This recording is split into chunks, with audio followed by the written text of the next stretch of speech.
Next हम बात करते हैं क्लासिफिकेशन ऑफ एंजाइम। देखो, क्लासिफिकेशन ऑफ एंजाइम एक सिंपल सा जो तरीका है, सफिक्स।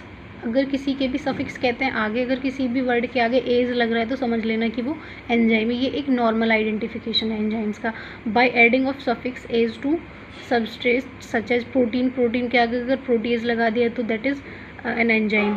फॉर अमाइलम, अमाइलम में से एल्यूएम हटा के अगर एज लगा दिया तो ये बन जाएगा अमाइलेज एंजाइम। माल्टोज के आगे एज लगा दिया, ओज हटा के, तो that is maltase enzyme. Hydrolysis of fat, और फैट के हाइड्रोलिसिस से क्या बनता है, लाइपेज एंजाइम बनता है। ठीक है, अब बात करते हैं, ये तो हुए नॉर्मल जो जनरली एज अगर किसी भी वर्ड के आगे लगा हुआ है तो वो हो गया एंजाइम। और एक होता है हमारा आईयूबी के थ्रू जो क्लासिफिकेशन। आईयूबी क्या है, इंटरनेशनल यूनियन ऑफ बायोकेमिस्ट्री, जिसके अकॉर्डिंग क्या होते हैं हमारे एंजाइम 6 पार्ट्स में डिवाइड होते हैं। कैसे, कौन कौन सा, ऑक्सीडेज, रिडक्टेज, जो क्या होते हैं ऑक्सीडेशन और रिडक्शन की रिएक्शन के थ्रू हमें मिलते हैं, वो कौन से होते हैं, ऑक्सीडेज रिडक्टेज एंजाइम होते हैं। डिहाइड्रोजिनेज और oxidase, example lactase, dehydrogenase, oxidase. Dehydrogenase मतलब कि जिसमें से वाटर मॉलिक्यूल रिलीज होता है, ऑक्सीडेज जिसमें मतलब ऑक्सीजन रिलीज होती है। ठीक है, फिर आते हैं transferase, catalyst transfer of one group from donor molecule to an acceptor molecule. देखो ये क्या करते हैं, ट्रांसफरेज एंजाइम्स में क्या होता है, कैटलाइज क्या करते हैं, कैटलाइज करते हैं एक ग्रुप से दूसरे ग्रुप को मॉलिक्यूल का ट्रांसफ़र करते हैं। तो ये वाले एंजाइम हमारे क्या कहलाते हैं, ट्रांसफरेज एंजाइम। ठीक है, थर्ड है हमारे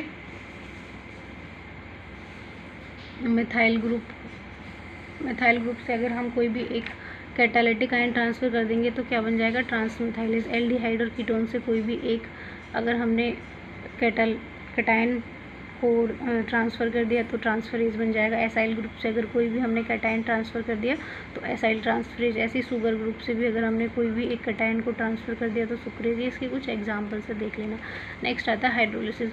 हाइड्रोलिसिस क्या कहते हैं, these add water to substrate. Hydrolysis क्या कहते हैं, वाटर का एडिशन होना किसी भी मॉलिक्यूल में। तो these add water to substrate and hydrolyse और decompose it to given product. क्या होता है, इसमें हम वाटर ऐड करते हैं, वाटर ऐड करने के बाद इसका क्या होता है, हाइड्रोलिसिस होती है और ये हमें प्रोडक्ट देता है।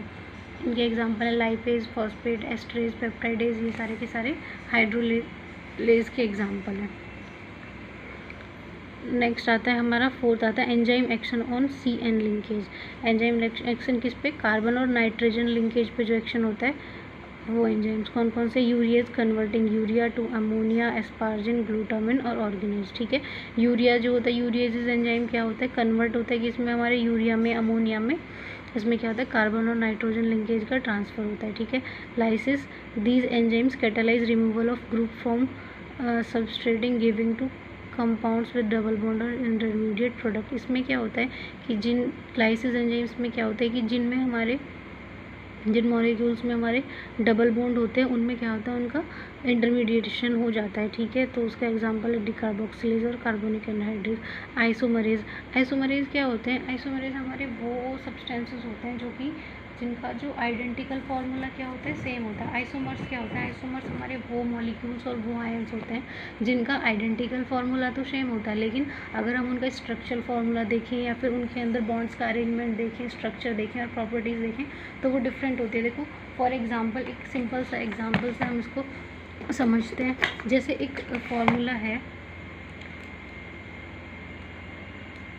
जैसे ये है C2H6O, ये एक नॉर्मल नॉर्मल केमिस्ट्री का फार्मूला है C2H6O।